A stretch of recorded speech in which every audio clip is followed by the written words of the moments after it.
ወርድ ዶክመንት ወደ ፒዲኤፍ ለመቀየር አፕ እየፈለጋችሁ ነው ወይስ ይህንን ለማድረግ የኢንተርኔት ዳታ እየቆጠረባችሁ ነው?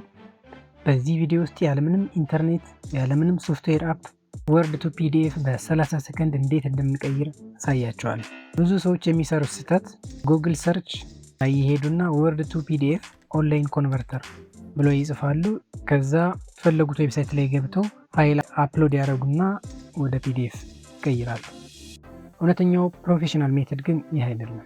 ይህ አሁን የሚያሳያችሁ ሜተድ ፈጣን፣ ደህንነቱ የተጠበቀ 100% ኦፍላይን ነው። ከዚህ በኋላ አፕ አትፈልጉ።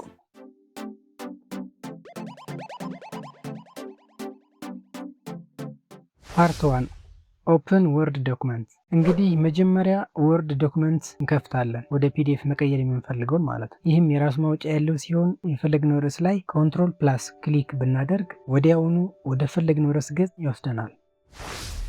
ፓርት 2 ሜይን ሜተድ። ፋይል የሚለው ጋር እንሄዳለን። ሴቭ አስ የሚለውን እንመርጣለን።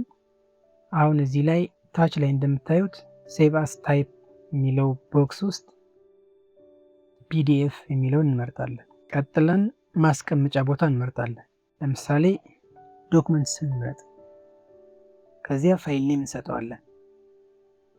ለምሳሌ የዚህን ፋይል ስም ATS1 እንበለው። ቀጥሎ ሴቭ እንላለን። በአንድ ክሊክ ወርድ ወደ ፒዲኤፍ ተቀየረ። ምንም አይነት የገጽም ሆነ የፎርም ለውጥ አይኖርም። ምንም አይነት ኤዲቲንግ አያስፈልገውም። በአንድ ክሊክ ብቻ የምንፈልገውን ርዕስ ያመጣልናል። አሁን ሌላ አማራጭ አለን። ፓርት 3 ኦልተርኔቲቭ። ሁለተኛው አማራጭ ፋይል የሚለው ጋር እንሄድና ሴቭ ኤንድ ሴንድ የሚለው እንጫናለን። ቀጥለን ክሬት ፒዲኤፍ ኦር ኤክስፒኤስ ዶክመንት እንለዋለን። ከዚያ ክሬት ፒዲኤፍ ኦር ኤክስፒኤስ የሚለው እንጫናለን። ቀጥለን ማስቀመጫ ቦታ እንመርጣለን። ዴስክቶፕ፣ ዶክመንትስ ሊሆን ይችላል።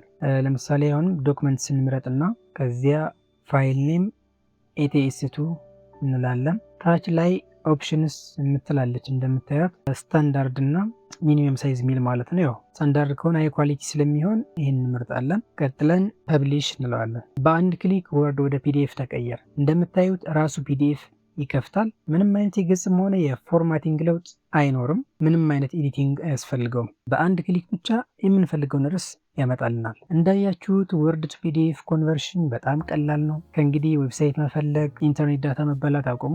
እንዲህ ያሉ ፕራክቲካል ቱቶሪያልስ ከፈለጋችሁ ቻናሌን ሰብስክራይብ አድርጉ፣ ለጓደኞቻችሁም ሼር አድርጉላቸው። አብራችሁኝ ስለቆያችሁ አመሰግናለሁ። በሌላ ቪዲዮ እስክንገናኝ ሰላም።